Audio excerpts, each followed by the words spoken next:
He had driven 6 long hours for a moment he had rehearsed in his mind so many times that it felt almost like memory.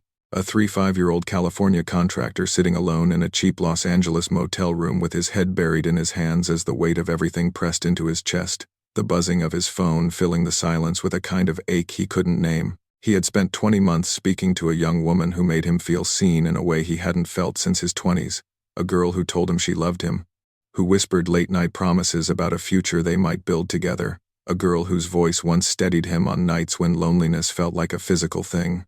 But now, with a half-opened suitcase at his feet, and the faint outline of her silhouette fading from his memory, he replayed the moment they met just hours earlier, the moment when she stepped into the room trembling, the moment when she pulled her hoodie tighter around her body as if bracing herself for something she could no longer avoid. And as he stood there trying to understand what was happening, she lifted the fabric just enough for him to see the truth she had hidden from him since the very first day. Because when she finally took off her hoodie, everything he believed about her, about their connection, about the woman he thought he knew, shattered in an instant, leaving him staring at a reality that felt both painfully human and impossibly hard to accept. Before we dive deeper, let us know in the comments where you're watching from. We'd love to hear from you, and if you're new here, click on the subscribe button so you never miss any of our upcoming videos. Text on screen, based on a true story. As Ethan Miller sat alone in that dim motel room replaying the moment Emily lifted her hoodie, he kept asking himself questions he never imagined he would face after nearly 2 years of late-night calls, shared secrets, and soft promises that felt so real they carried him through some of his hardest days. Who was this young woman he had grown so attached to, really, beneath all the carefully chosen photos and the gentle voice he thought he knew so well? Why had she hidden her body from him for almost 20 months, avoiding video calls, finding reasons to push off in-person meetings, creating a barrier that now made a painful kind of sense? What was the deeper truth she had been terrified he would discover the moment they finally stood face to face? And perhaps the question that confused him the most: why did he stay in the room with her after seeing something she had kept hidden with so much fear, when every instinct inside him told him to walk away and protect the heart he had already given her? As Ethan wrestled with these questions, one unsettling thought echoed through him, a thought that would shape the next hours of his life. What happened that night changed the direction of both their lives, and it all began with a single message she sent on a quiet evening, when he wasn't searching for love but found something that felt like it anyway. Ethan Miller was the kind of man people often described as steady, someone who showed up when he said he would and worked with a quiet sense of responsibility that came from years of building homes for other families, while never quite feeling like he had one of his own. Divorced at 30, he carried the weight of a marriage that ended not because of anger but because he and his ex-wife slowly drifted into separate worlds, leaving behind a collection of photos he rarely looked at but could never bring himself to throw away. He spent most days on construction sites under the California sun, returning each evening to a small place in Fresno where dinner usually meant something simple, and silence stretched longer than he liked to admit. Loneliness settled into his routine like an unwelcome roommate, and even though he tried to convince himself he was fine, a part of him longed for a meaningful connection that didn't disappear when he turned off the lights. For many viewers watching, especially those between 45 and 65 who have carried their own disappointments and hopes, Ethan's quiet search for companionship feels painfully familiar, a reminder of how deeply people crave to be understood after life has worn them down a little. Everything began to shift on an ordinary weeknight when Ethan received a message from someone he had never heard of, a 20-year-old woman named Emily, who said she stumbled onto his profile by accident, but felt drawn to the warmth in his posts. She came across as sweet, thoughtful, and surprisingly open for someone so young, writing in a way that made Ethan feel noticed in a world where he often felt invisible. She told him she was a college student living in Los Angeles, balancing classes with part-time work, and she sent selfies taken from the shoulders up, always in soft lighting, always smiling with a gentleness that felt disarming. Her voice, when they eventually began to speak on the phone, carried a calmness that eased the tension Ethan didn't even realize he'd been carrying, and he found himself sharing parts of his life he normally kept locked away. Over time, she became the person he confided in during long drives home, the person who asked about his day, the person who reminded him that he still deserved to feel cared for. Little by little, Ethan began imagining a future where she wasn't a distant voice, but someone sitting across from him at the end of each day, and that hope made him hold on tighter than he realized. Yet even as their connection deepened, there were small details that didn't quite fit. Tiny signs that Ethan noticed but pushed aside because he didn't want to believe anything could be wrong with the one bright part of his evenings. Emily always found a reason to avoid video calls, saying her camera was broken or she wasn't feeling presentable, and whenever they tried to schedule a quick FaceTime, something seemed to come up that made her cancel. She never sent full-body photos, brushing it off with light excuses about feeling shy or not liking the way she looked in pictures, and though Ethan respected her boundaries, a quiet uncertainty began to tug at the back of his mind. She told him she just needed time, and he wanted to be the kind of man who offered patience, not pressure, so he accepted her explanations even when they felt thin. But beneath those small moments of hesitation, there was something else Emily had been carrying. Something far more personal than Ethan could have imagined, something she feared he would never accept if he saw it for himself. And as the months passed, that unspoken truth grew heavier between them, waiting for the day when everything would finally be exposed. Ethan Miller woke up before the sun, long before his alarm. His mind had already decided today was different. Today, he would finally meet the woman whose voice had been the only warmth in his life for nearly 2 years. He opened his bedroom curtains to the soft Fresno morning light and felt something he hadn't experienced in a long time. Excitement, a nervous, almost youthful excitement that made his chest feel lighter than it had in years. He took extra care getting ready, laying out the new clothes he'd bought the evening before. Nothing flashy. Just clean, simple, something he hoped made him look like the man he had worked hard to become. He looked in the mirror, smoothed the collar of his shirt, and let out a quiet breath.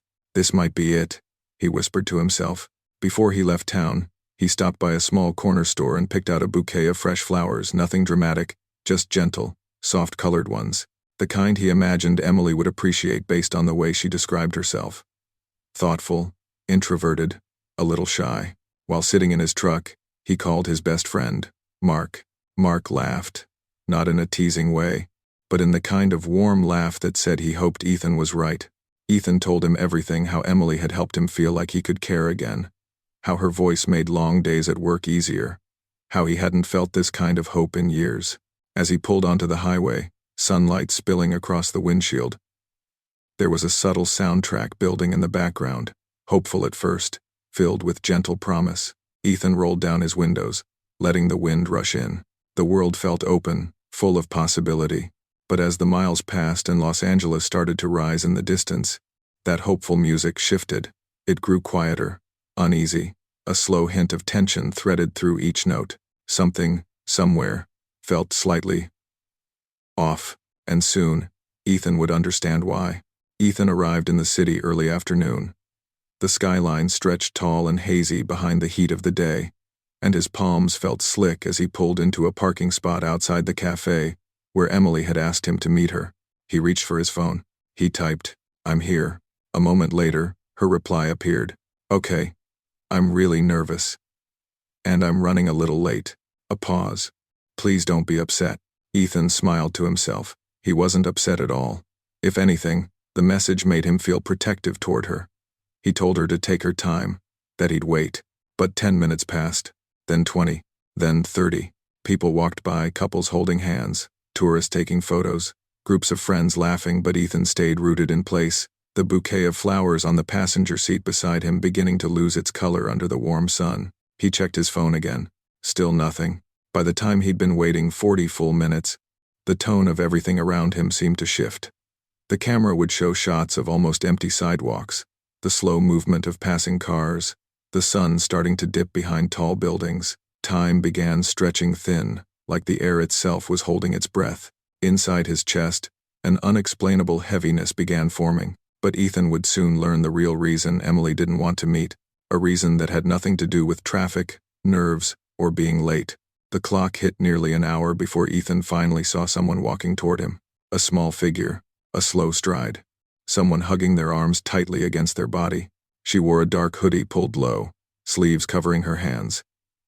Her chin was tucked down, and her hair, long and slightly messy, fell across the side of her face, as if she wanted to hide behind it. Ethan's heart skipped, not out of disappointment, but because he sensed the vulnerability in her immediately.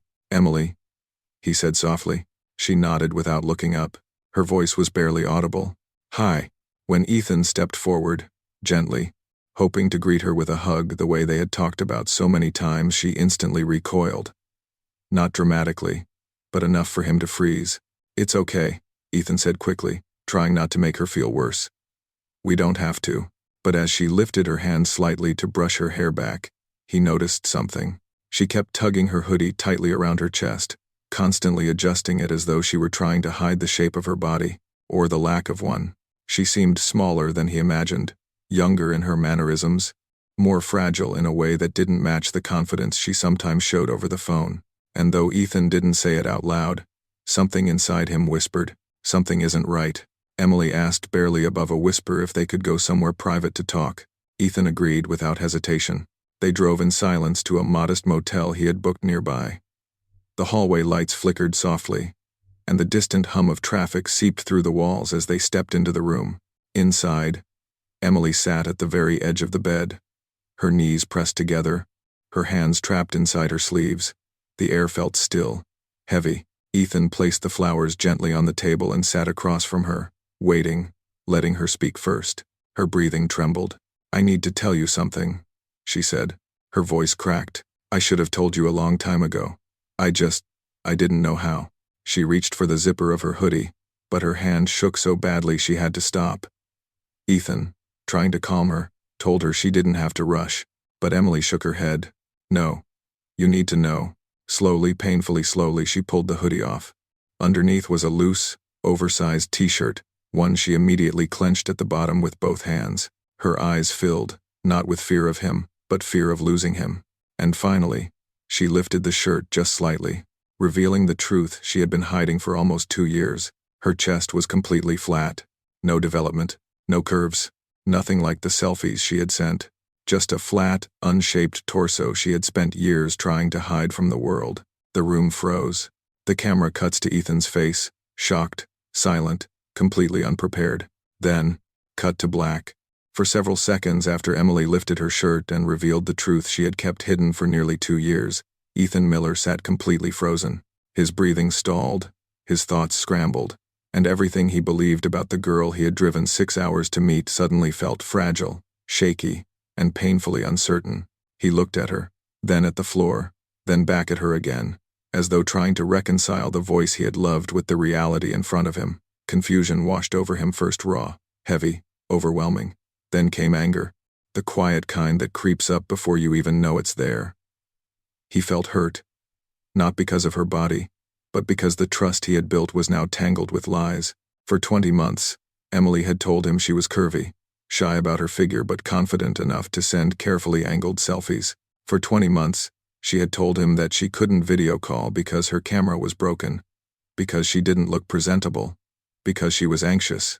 And now, sitting in a small motel room with the truth laid bare, Ethan couldn't stop the fear running through his mind, the fear that he had been fooled, misled, used, and possibly manipulated by someone he had emotionally invested in more deeply than he realized.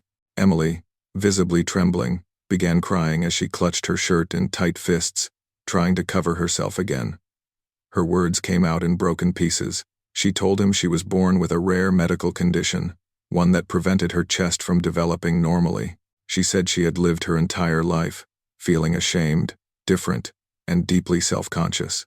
She said she never wanted to lie to him, she just wanted to feel loved by someone who didn't judge her body. She explained that she had never told anyone before, not even her closest friends, and that he was the first person she had trusted enough to show.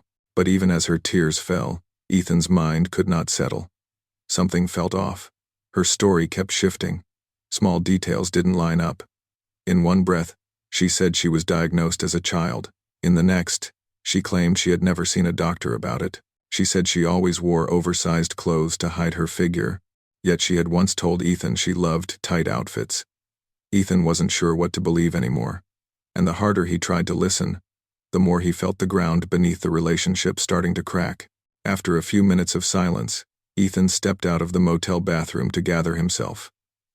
His phone buzzed in his hands as he opened a browser and searched for the condition Emily mentioned. The articles he found were vague. Some cases existed, but they didn't match the way Emily described hers. He scrolled, reading carefully, trying to give her every benefit of the doubt. but his uncertainty grew stronger.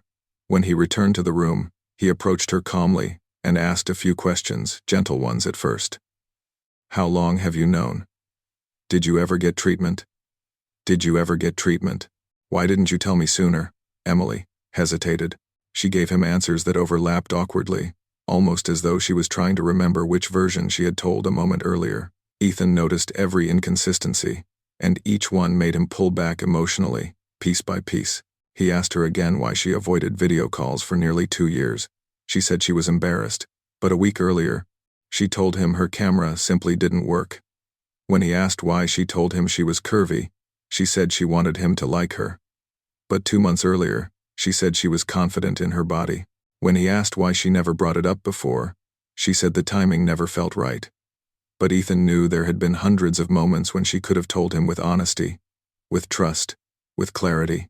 Instead, she waited until he was 6 hours away from home, alone in a motel room with a situation he never saw coming. The more they talked, the more he wondered what else she had hidden from him. Was her age real? Her name? Her entire online identity? He thought about how carefully she had curated her photos, shoulders up, filters, perfect lighting. He thought about the countless excuses she made for avoiding simple, everyday interactions that could have built trust. And he thought about how quickly she had grown close to him, how she always seemed to want him emotionally available, while giving very little transparency in return. Ethan had gone into this trip believing he was meeting the future. Now he wasn't sure if he even knew who he was sitting across from. This part of the story takes a more analytical turn, because to truly understand what happened between Ethan and Emily, we have to examine the complexity of identity, insecurity, and the world of online relationships. The narrator begins to guide the audience through the deeper emotional patterns behind what they just witnessed. Many people struggle with body dysmorphia, the narrator explains, a psychological condition where individuals view themselves in an intensely negative way, often magnifying flaws that others barely notice. For someone living with intense shame about their appearance, the internet can feel like a safe place, somewhere they can rewrite the parts of their identity that hurt the most. Emily wasn't creating a fake person because she wanted to hurt Ethan. She was creating one because she couldn't face who she believed she truly was. But there's another side to this, the narrator continues. When someone feels unseen or unaccepted, they may create an online version of themselves that feels easier to love. They might exaggerate. They might hide certain truths. They might present a version of themselves that feels more aligned with what they wish they were, rather than who they actually are. And in Emily's case, that fantasy relationship became her emotional anchor. Meanwhile, Ethan unknowingly stepped into a world where he was falling in love with a voice, a personality, and a connection that didn't match the physical reality. This raises the broader question: how much can we trust what we see online? And what happens when emotional bonds form without physical transparency? The narrator explains that fantasy relationships can become dangerous not because either person intends harm, but because the mind fills in the blanks. When someone gives you only pieces, you imagine the rest. You idealize. You build entire futures around fragments. And the moment reality arrives, those fantasies collapse under their own weight. Then, for audience engagement, the narrator adds, if you're still here, drop a comment saying, I'm still watching. Let's see who's really following this story. For a long moment after Ethan finished asking his questions, the room fell silent again. Emily sat hunched forward, elbows on her knees, hands clasped together so tightly her knuckles turned pale. Her breath shuddered as she tried to speak, but no words came out. When she finally opened her mouth, her voice cracked under the weight of everything she had carried alone for so many years. She told Ethan she couldn't keep hiding anymore, that she was exhausted from living in fear, and that seeing his face, his real face in person, made the guilt inside her unbearable. With tears rolling down her cheeks, she confessed that the truth went far beyond her body. She told him she had lied not just about her chest but about her age, her background, and even her emotional stability. She said she wasn't 20 like she had claimed for nearly 2 years. She was actually 22. It wasn't a huge age difference, but what it represented cut deeply. She said she told him she was younger because she wanted to feel innocent, new, hopeful, like she was starting life fresh. She explained that her trauma from childhood made her feel stuck emotionally at an age she never truly grew out of. She carried old wounds that never healed, and pretending to be younger made her feel like she could rewrite her beginning.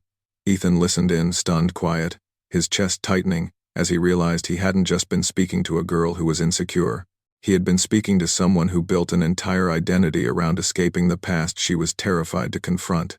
Emily then admitted that she never expected their connection to become so strong, that she planned to tell him the truth so many times but always backed out at the last minute. She feared losing him more than she feared the weight of the lies she carried. She said she wasn't proud of any of it, and she didn't want him to think she lied because she didn't care. In fact, she cared too much, and that became the very reason she hid everything that mattered. Ethan felt the truth settle in his chest like a stone. He wasn't angry at her age. He wasn't even angry at her appearance. He was hurt because he realized the girl he spent nearly 2 years loving had never trusted him enough to show her real self until now, when the truth was already burning through everything they had built. And yet, he could see she was breaking inside. He could see that this wasn't manipulation for the sake of harm, it was pain, fear, and years of unresolved hurt finally collapsing under its own weight. When Ethan thought the confessions were over, Emily slowly reached into her backpack and pulled out a small, worn folder. The edges were frayed, the papers inside slightly yellowed with age, as though they had been carried around for far too long. She placed it gently on the bed between them, unable to look directly at him as she did. She whispered that she brought it because she knew this moment was coming, and she wanted him to see proof that she wasn't lying to deceive him for fun or out of cruelty. She wanted him to understand that her body was not the result of anything she chose, but of something she lived with since birth. Ethan opened the folder carefully and unfolded the first page. He saw her name, her real name, and a hospital logo from a children's medical center in Los Angeles. The documents detailed a congenital condition that prevented normal chest development, something diagnosed when she was still very young. As Ethan read, his eyes moved slowly across the medical terminology he barely understood, but the message was clear. She wasn't hiding because she didn't trust him. She was hiding because she had spent her entire life being judged for something she couldn't control. Emily explained that she was bullied growing up, called names she never forgot, and avoided locker rooms, swimming pools, sleepovers, anything that required her to reveal her body. She said that by her teenage years, she became skilled at hiding behind oversized clothes and carefully posed photos. And by the time she was old enough to date, she felt so ashamed that she stopped trying to build real connections altogether. The internet became her safe space, the one place where she could choose how people saw her. She crafted selfies from the shoulders up, used lighting to blur the truth, and created a version of herself that felt normal, confident, and beautiful in ways she never felt in real life. Ethan continued reading through the papers, doctor notes, consultation summaries, a recommendation for surgery she never pursued because she was afraid. As he held the documents in his hands, he felt a rush of emotions he couldn't quite name. Shock, sadness, empathy, and the realization that he had walked into a situation far more delicate and complicated than he ever imagined. There, in that small motel room in Los Angeles, both of them finally broke. Ethan felt his throat tighten as tears slipped down his cheeks, surprising even him because he didn't expect to feel this much. He hadn't come here to cry. He came expecting clarity, excitement, maybe even love made real for the first time. Instead, he found himself grieving the relationship he thought he had, grieving the trust he believed was unshakable, grieving the version of Emily he constructed from pieces that were never fully true. Emily cried too, but her tears weren't the frantic, panicked sobs from earlier. These tears felt different, quieter, deeper, filled with relief and sorrow at the same time.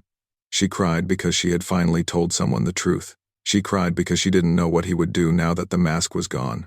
And she cried because she could see that her fear had not only hurt her but had hurt the one person who cared for her more than she expected.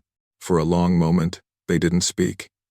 They simply sat side by side, both of them holding the silence together like an invisible thread. The narrator speaks softly.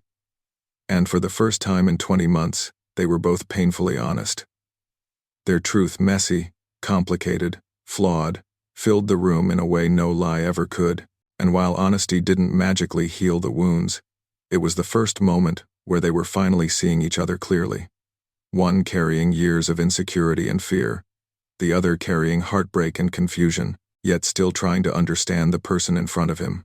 In the stillness that followed their shared tears, Ethan Miller felt the weight of a decision pressing down on him, a decision he never expected to face when he first packed his suitcase back in Fresno, with new clothes and fresh hope.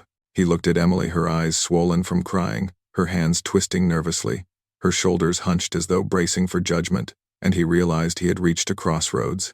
Every part of him ached with compassion for her, but that compassion existed alongside the pain of betrayal and the overwhelming confusion that had taken root inside him. He knew that whatever he chose in this moment would change both of their lives in a way neither of them could predict. Staying meant stepping into a reality he wasn't prepared for, a reality filled with emotional complexity, trust to rebuild, and wounds that would take time to understand. Leaving meant walking away from someone who had just bared the most vulnerable parts of her truth. The narrator's voice tightens as tension builds. Ethan wasn't choosing between right and wrong. He was choosing between his heart and his own emotional limits. And for the first time since walking into that motel room, he felt afraid of making the wrong choice. He closed his eyes for a moment, took a deep breath, and tried to listen to what his mind and heart were telling him. He knew he cared for her. He also knew he was overwhelmed. Their entire relationship had been built on a foundation of carefully constructed fragments: her voice, her personality, her warmth, but not her full reality. Now, with the truth laid bare, he felt like a stranger in the story of his own life. Emily watched him silently, her expression shifting between hope and dread. She didn't speak, she didn't dare. She simply waited, trembling slightly, as if she already knew what was coming. And Ethan understood in that moment that no matter what he chose, this would be one of the hardest conversations he'd ever have. After a long pause, Ethan finally spoke, his voice soft but steady. He told Emily that he needed time, not because he wanted to hurt her, not because he wanted to punish her, but because everything that happened in the past few hours had become too much to process all at once. He said he didn't want to make a decision while overwhelmed, confused, and emotionally raw. Emily's face crumpled instantly. She shook her head, begging him not to go, pleading through tears that she never meant to deceive him in a harmful way, that she never wanted him to feel used or tricked. She reached out for his hand, her voice trembling as she told him she couldn't imagine losing him now that she had finally been honest. But Ethan gently moved his hand away, not out of rejection, but because he knew staying in the room while both of them were emotionally unraveling would only make things worse. He told her he cared about her, that he wasn't walking away forever, but that he needed to step back long enough to understand whether the relationship they built could survive the truth.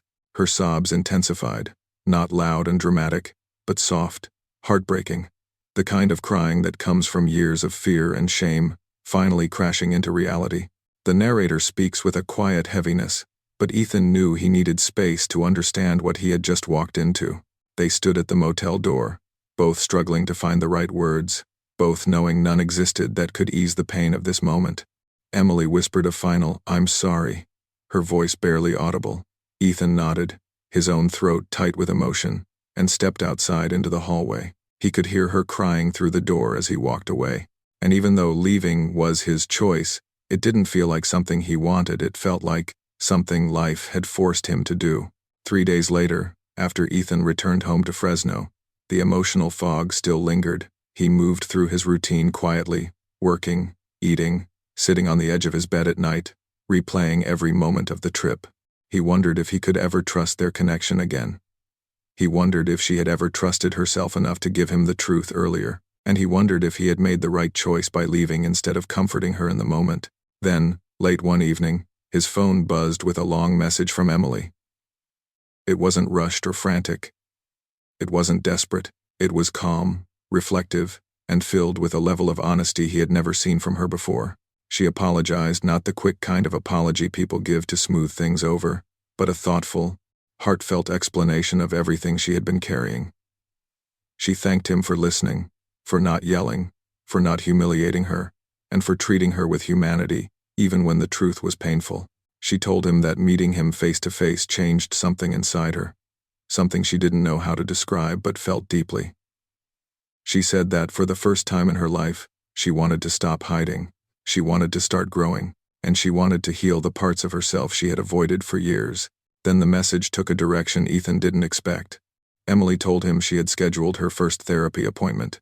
She said she was done living behind a digital mask, and wanted to understand her identity without the weight of shame. She also told him she had booked a consultation with a specialist to explore reconstructive options, not because she wanted to become someone else, but because she finally felt brave enough to take control of her body and her future.